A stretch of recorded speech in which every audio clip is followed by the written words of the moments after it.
My name is Alexandra Chen, and at 28, I stood in the middle of my dream restaurant's kitchen on opening night, trying to steady my trembling hands. The aroma of truffle and fresh herbs filled the air as I put the finishing touches on my signature dish, a modern take on traditional Asian fusion that had earned me recognition in culinary school. Everything was perfect: the elegant table settings, the soft lighting, the carefully curated wine list. Even the critics from the city's top food magazines were here. This should have been the proudest moment of my life. Then I heard her voice. "So this is what you wasted your inheritance on." My mother's sharp tone cut through the gentle buzz of dinner conversation. She stood in the dining room, my father beside her, both dressed impeccably as always. They hadn't RSVP'd to the opening, but here they were, ready to remind me of my place in the family hierarchy. I stepped out of the kitchen, wiping my hands on my chef's apron. "Mom, Dad, I didn't expect you tonight." Clearly my mother sniffed, looking around with disdain. "Asian fusion, really? Your grandfather would be ashamed to see his money spent on this mockery of our culture." The nearby tables grew quiet. I could feel my staff watching, uncertain whether to intervene. "My restaurant combines traditional techniques with modern innovation," I explained, keeping my voice level. "And I used my culinary school savings, not grandfather's money." "Money you should have used for law school," my father interjected. "Instead you're playing chef like a child who never grew up." I thought of the years I'd spent working in other people's kitchens, saving every penny. The nights I'd practiced my recipes until my hands were raw, and my feet could barely hold me up. The competitions I'd won that they'd never bothered to attend. "I'm not playing at anything," I said firmly. "This is my career, my passion." That's when my mother lost it. Her face contorted with rage, and she screamed those words I'll never forget. "You're a disgrace to this family. We wish you were never born." The entire restaurant fell silent. Forks stopped midway to mouths. Glasses froze halfway to lips. Every eye was on us. In that moment, something inside me shifted. Years of seeking their approval, of trying to balance their expectations with my dreams, all of it crystallized into perfect clarity. I walked back to the kitchen, my steps steady, my head high. I finished plating my signature dish, the one that had won me my first culinary award. The one that combined my grandmother's secret sauce recipe with modern presentation. "Your table is ready," I told them, gesturing to a quiet corner. "Would you like to try what your disgrace of a daughter has created?"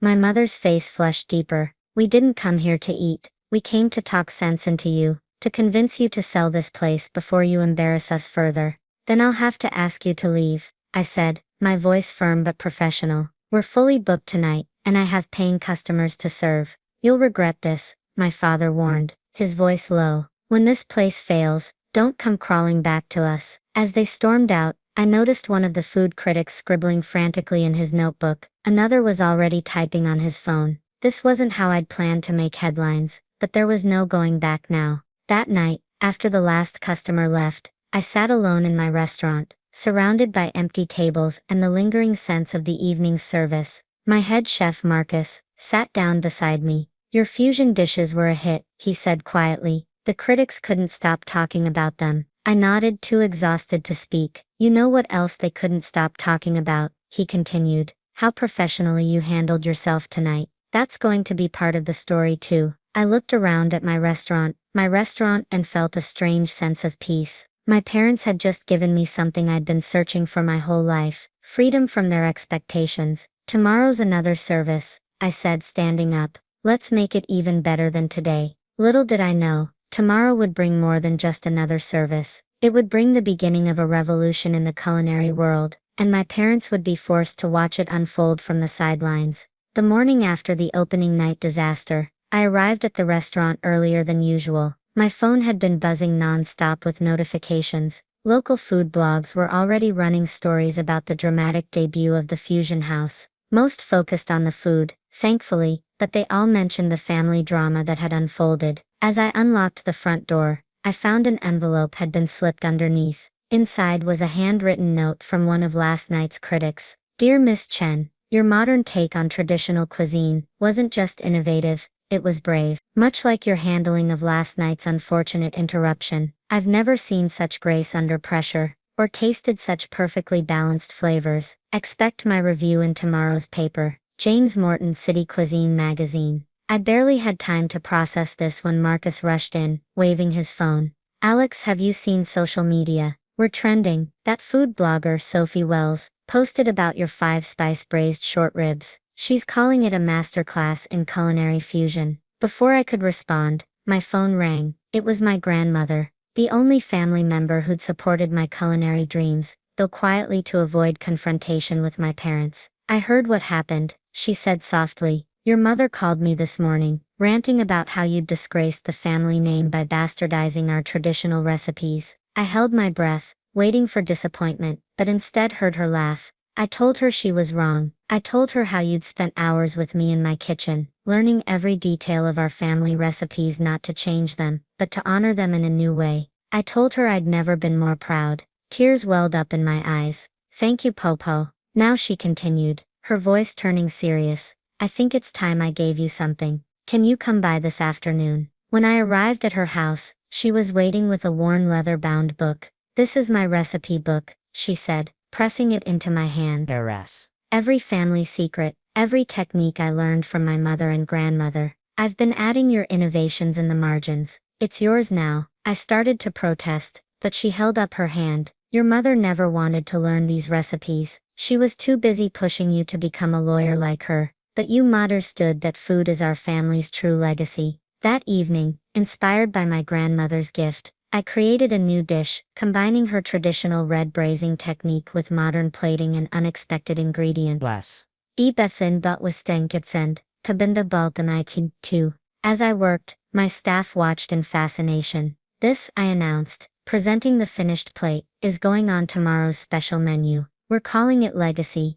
The next morning, James Morton's review hit the papers. He'd given the Fusion House a rare 5-star rating, praising not just the food but the clear vision and unwavering dedication to culinary excellence. The final paragraph stood out. In a dramatic moment that could have derailed the evening, Chef Chen demonstrated the same precision and balance she brings to her cooking. Her ability to blend tradition with innovation extends beyond the kitchen, proving that true culinary artistry requires not just skill, but character. Reservations flooded in. Food magazines requested interviews. Local TV stations wanted to feature us in their dining segments. But the real surprise came when my phone lit up with a number I hadn't seen in years. My cousin Michael, who'd been disowned by the family for choosing music over medical school. I saw what happened, he said. It's all over the family WeChat group. Aunt and uncle are having a meltdown because their country club friends keep asking about their celebrity chef's daughter. I couldn't help but laugh.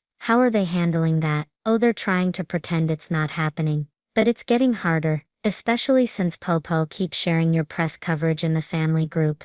That night, as I experimented with new recipes in my quiet kitchen, I realized something profound. My parents' public rejection, meant to shame me, had instead set me free. Every dish I created now came from a place of authenticity, rather than a desire to prove myself worthy of their approval. I opened my grandmother's recipe book, running my fingers over her handwritten notes. Between the pages, I found a photograph I'd never seen before. My grandmother in her family's restaurant in China, young and proud in her apron. On the back, she'd written, "Our true inheritance is not money, but the courage to follow our hearts." Looking around my kitchen, at the staff busy preparing for tomorrow's service, at the walls already filling with positive reviews, I felt a deep sense of peace. My parents had wished I was never born, but their rejection had given birth to something new. A chef who was finally cooking with her whole heart.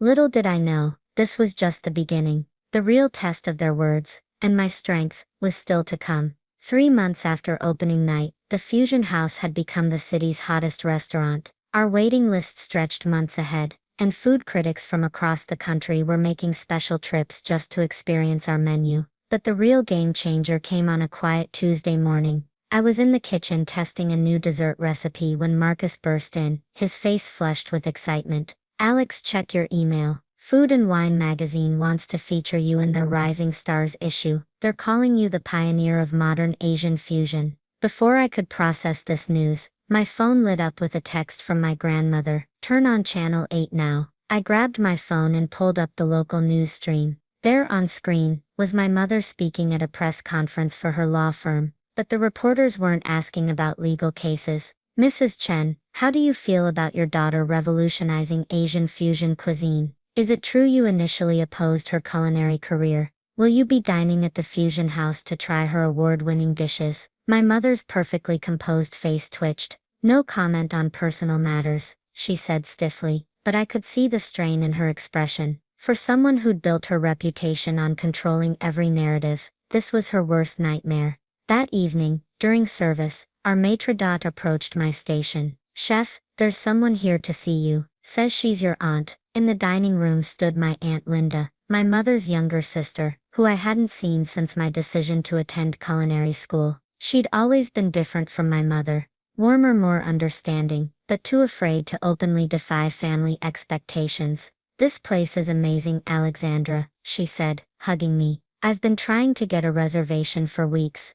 Your mother, she doesn't know I'm here, but I had to come see for myself." Over a tasting menu, Aunt Linda told me how my success had sparked intense debates within the family. Some relatives, led by my grandmother, were proudly sharing my achievements. Others, aligned with my parents, were scrambling to maintain their narrative of my rebellion. "But here's what you don't know," she said, savoring the legacy dish. "Your success is making others brave. Your cousin Amy just told her parents she's quitting medical school to pursue art. She said if you could stand up to Aunt Helen, she could too." I thought about all the times I'd felt alone in my choices, never imagining I might be paving the way for others. The next morning, Food and Wine's photographers arrived for the feature shoot. As they set up their equipment, my grandmother appeared, carrying her recipe book. "This should be part of the story," she said firmly to the photographers. "This is where tradition and innovation meet." The resulting article, published 2 months later, was everything I hadn't dared to dream of.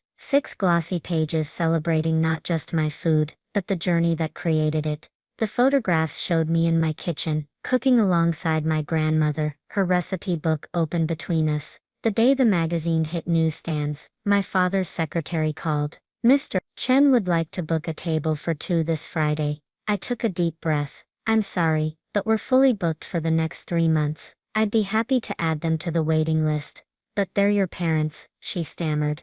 "Exactly," I replied. "And like all our guests, they'll need to wait their turn." That evening, as I worked in my kitchen, I realized something profound. Success hadn't just changed my life, it had shifted the power dynamic in my family forever. My parents, who once wished I'd never been born, now couldn't even get a table at my restaurant. The final validation came unexpectedly. The prestigious James Beard Foundation announced their annual awards, and the Fusion House was nominated for Best New Restaurant. The ceremony would be televised nationally. On awards night, I sat between my grandmother and Marcus, holding their hands as the nominations were read. When they announced the Fusion House as the winner, the cameras caught my grandmother's tears of joy. At the podium, clutching my award, I spoke from my heart. "This award celebrates not just innovation, but the courage to be true to yourself. Sometimes the people closest to you won't understand your dreams, but if you believe in your vision and stay authentic to your passion, you create something beyond their imagination."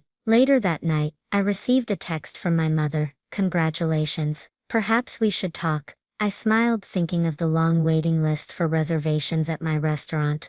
"Perhaps," I texted back. "The wait for a table is only 3 months now." Looking around my bustling kitchen, at the award gleaming on my office shelf, at my grandmother's recipe book, open to a page where tradition and innovation danced together, I felt complete. My parents had wished I was never born, but their rejection had given birth to something extraordinary. A chef who'd found her true voice, a woman who'd defined her own success, and a legacy that would inspire generations to come. The end.